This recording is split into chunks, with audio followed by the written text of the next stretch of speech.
guys, welcome back to my channel, Tales and Tomes with Amy. If you're new, welcome, and if you're not, welcome back. So today I'm going to be doing a book review of the brand new release of this month, The Wife Upstairs by Rachel Hawkins, which is the highly anticipated retelling of the classic Jane Eyre. As you could tell, if you couldn't tell by the title, The Wife Upstairs, it's not very subtle. So, as with most of my book reviews, I like to separate it between a non-spoiler review and then spoilers. So I'll be doing the non-spoiler section first, where I break it down between setting, plot, characterization, writing, and then I'll get into like the nitty-gritty details of, overall overarching themes and nuances that will contain spoilers. So I'll let you know when the spoilers begin. So, basic synopsis of The Wife Upstairs. There is this girl called Jane, and she's basically extremely broke dog walker, where she was originally from Phoenix and in foster care, kind of grew up on the wrong side of the tracks, and finally she makes it out to Birmingham, Alabama, and she gets hooked up with a few of these like rich type of Stepford wives in this gated community called Thornfield Estates, and she ends up being their dog walker. And so what ends up happening is she befriends one of the members of that community, Eddie Rochester, and she starts to date him. But while she's dating him, there's this whole mystery because his wife and her friend Blanche vanished in a boating accident. They find Blanche's body but not Bee's body, his wife's, and so there's the question of what's going on with that. So again, very obvious retelling of Jane Eyre, to the point of maintaining the names. Jane, though it's not a real name, Jane is the protagonist. Eddie Rochester, I was really surprised how much she kept with the actual names. Even the dog that Eddie adopts in The Wife Upstairs is called Adele, which is paralleling the ward that Edward Rochester in Jane Eyre had under his care at Thornfield Hall. So yeah, I usually don't like to give a just one number review for encompassing the whole book. I like to break it down between a variety of categories. So in the category of setting, I am giving The Wife Upstairs a 4. I thought it was a really interesting idea to put a very classical story in the modern American South, and I'm not as familiar. I grew up on the West Coast, and the only times I've been in the South were to visit my husband's home state of Oklahoma, spent about 6 months there. But in terms of that hardcore South, culturally, that's just not the world that I am familiar with. But certainly I wasn't deterred by that, and I really enjoyed the setting. The only thing I would say is I felt, in a way, some of the characters with the wives were much more like props for setting rather than actual characters. And sometimes I felt like the sort of stereotypical housewife was taken a little too far, and I felt like those characters could have been a little more nuanced, but that's kind of more in characterization. But yeah, because they were kind of a little bit two-dimensional, I kind of put them in settings as well. And then we have category number 2, which is plot. Again, 5 stars. It really much follows Jane Eyre, the classical story, to a T, right until the very end. And of course, I give it a 5 stars because it's a classic sort of, what do they call it? The female rescue fantasy, where a woman who is poor or just middle class, who is not trying to be a gold digger, who isn't trying to do scheme for anyone's fortune, just happens to come upon a wealthy man who likes her for who she is, and she ends up, benefiting from his wealth. That's a common trope in literature, and I think, though I've never read 50 Shades of Grey, I think that's why people like it so much, because stories like Wife Upstairs and 50 Shades of Grey are representative of what we wish real life was like, in terms of distributing that sort of poetic justice, that if you work hard, at least in a female sense, if you work hard and try to do everything yourself and don't presume anything, then you will be rewarded with a rich husband that you didn't ask for. Category number 3, characterization. I give this a 4.5. I really liked the character of our modern day Jane.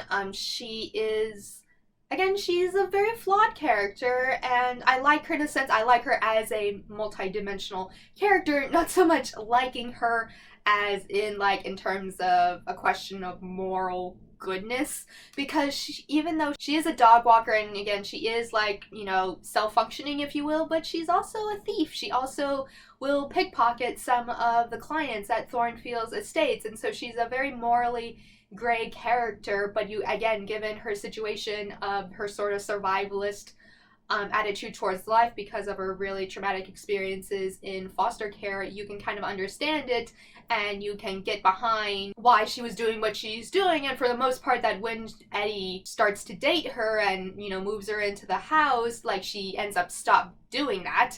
And I really liked the characterization of her because, you know, of how she struggles with trying to live up to the expectation of Eddie's previous wife, B, which it reminded me a lot of, you know, Daphne du Maurier's 1938 novel, Rebecca. So again, very that human tendency to, you know, compare yourself with the previous spouse or the previous, you know, whatever. And in regards to the character of Eddie Rochester in our modern retelling, I really liked his character, although in my personal opinion, I don't think he is a real representation, or at least an identical mirror to the original Edward Rochester in Jane Eyre. If anything, in my personal opinion, I think this Eddie Rochester was more kind of in the middle between being a little meaner than the original Edward Rochester, but not as mean as Emily Bronte's Heathcliff in Wuthering Heights, which there are references to Wuthering Heights as well. Writing style, I give it 4 stars as well, because it wasn't a very flowery sort of book. It was a very modern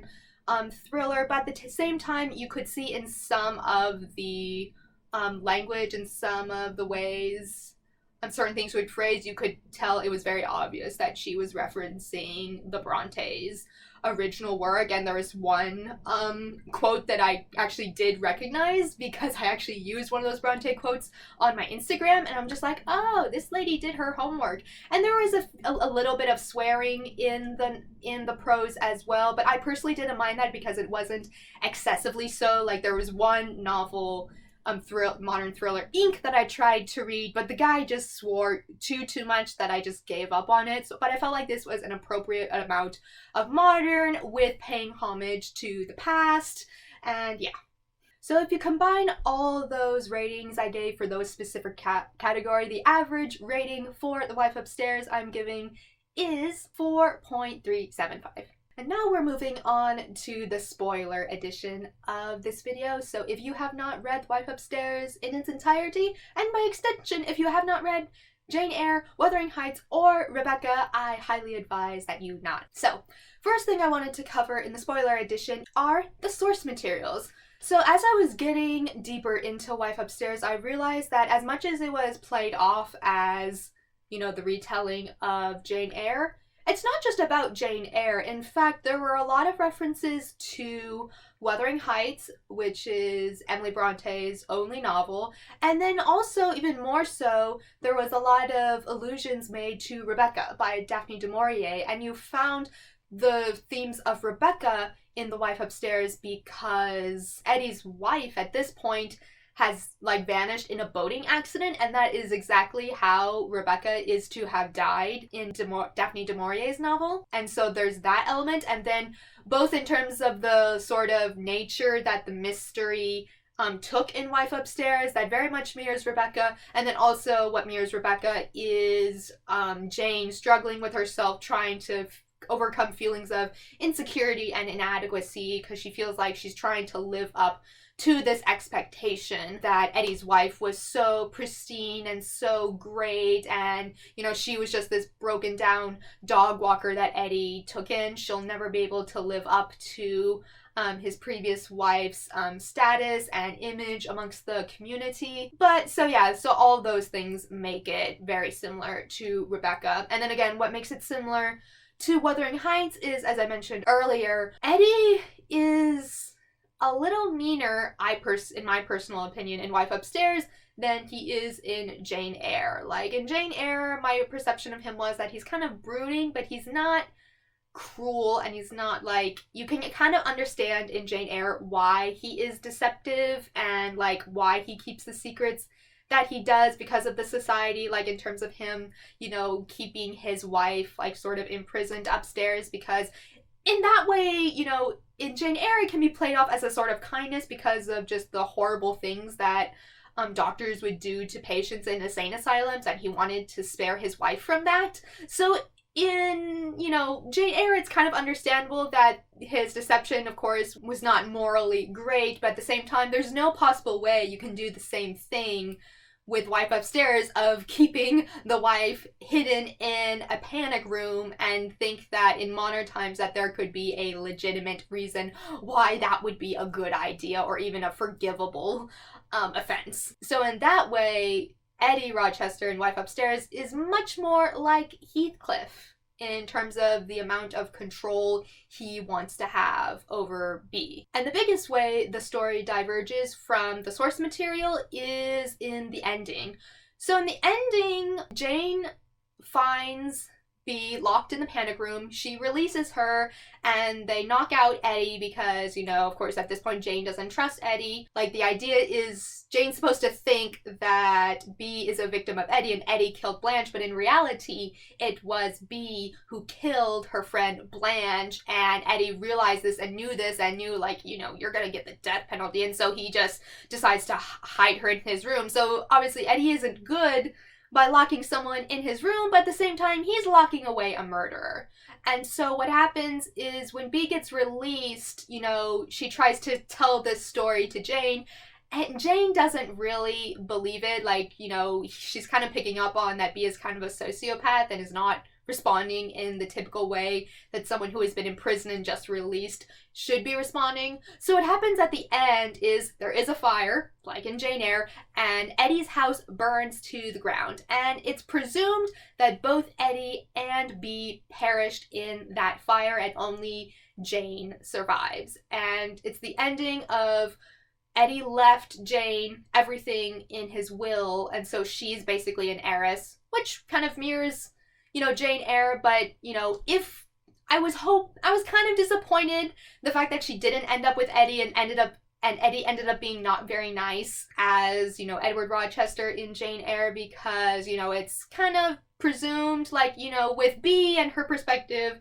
you're kind of wondering, like, is she telling the truth and is she lying? And certainly some of the elements, she's certainly lying. She's trying to prop herself up as a victim who didn't murder anyone. But when we get Edward's perspective, we also get the unfortunate reality that actually, yes, Eddie was both sleeping with B, his imprisoned wife, and Jane at the same time. And so I'm just like, ugh. And so, yeah, what I would have liked is if that part did not happen. I would have preferred that Edward's house would have burned down and that would have killed B, and then Eddie and Jane would have survived, and then no one would have known that B had lived and had been in that room, and that it would be poetic justice because she is a murderer, and then Eddie and Jane could have gone on with their lives, like, you know, start anew as if, like, nothing had happened. But that's not what we got. We got the again, which is kind of makes sense why it didn't end that nicely in modern times, because, as I said, there's no really good reason within the parameters of law enforcement and justice that we have nowadays. There's no good reason for Eddie Rochester to take it upon himself to imprison his murderous wife. So in that way, it makes sense. And so the ending is Jane survives, the house burns down to the point that there are no remains left of either Eddie or B. And so everyone presumes that no one knew that B was there, so just Eddie was there and he must have perished. All they say is that they did find a few teeth, but then Jane is thinking about, well, I did, like, kind of knock him out and knock a few of his teeth out when I hit him real hard and knocked him unconscious. So there is this sort of ambiguity of, did Eddie and B survive? And if they did, you know, what are they doing now? But basically it ends with Jane being an heiress and Jane being by herself and using the money that she inherited from Eddie, and by extension B, because it was B's money that Eddie got when she supposedly died. So Jane ends up using their money to stabilize herself. Another part of this book that I wanted to talk about is social mobility for women. Again, this is the female rescue fantasy. Our protagonist Jane, she's actually doing the very traditional social elevation for women by marrying well, or at least, getting with a, very wealthy man, and that's a very traditional way. And then also with social mobility, we get the other example of B, because B, it's kind of described as she came from money, but they had since squandered it, so she did not grow up rich in any way, shape, or form, and so she sort of clawed her way to the top. And one thing I didn't like, again, it showed the social mobility of B not as being like courageous or like empowering. It kind of shows that in a way it kind of corrupted her, the way she like ended up becoming so ruthless and clawing her way to the top. And it's heavily implied that her whole company that she created and how she became like a sort of millionaire because of her company, interior design company, that she actually stole so many of her ideas from her friend Blanche. And so it's kind of weird that, we have a modern book kind of showing a very positive means of the traditional social mobility of women via a relationship with a man, and then showing the very negative aspect of a woman's elevating herself, through, her career and through hard work, but in a way it ends up corrupting her. And I'm not one of those people who thinks that just because an author decides to like show something like that or show a dynamic like that, they're not trying to say that, oh, like women empowerment is bad, it corrupts. Like, I don't think that in any way, shape, or form, but it's just something to think about. Another big theme in The Wife Upstairs is the reformation of identity. And what I mean by this is, with Jane's case, Jane is actually not our protagonist's real name. That is the name she chooses. It's actually the name of her foster sister, who ended up dying because her foster father back in Arizona was only in it for the money and did not get her the proper medical treatment. And so Jane, the real Jane, ended up passing away. And then later on, the foster father, had his own medical problems. And when he has his own like sort of seizure attack, our protagonist doesn't kill him, doesn't bump him off, but she doesn't call 911 either, and so he ends up dying. And so when he dies, she decides to take Jane's identity and just leaves. And so she is in a position where she's constantly worrying about people finding out who she actually is, which is her real name, we're told, is Helen Burns. But at the end of the novel, she's not using that name anymore. She doesn't revert back to that name. So we get the reshaping of one's identity via Jane, but also we get the reshaping of identity via B, because B, is kind of short for her birth name, Bertha.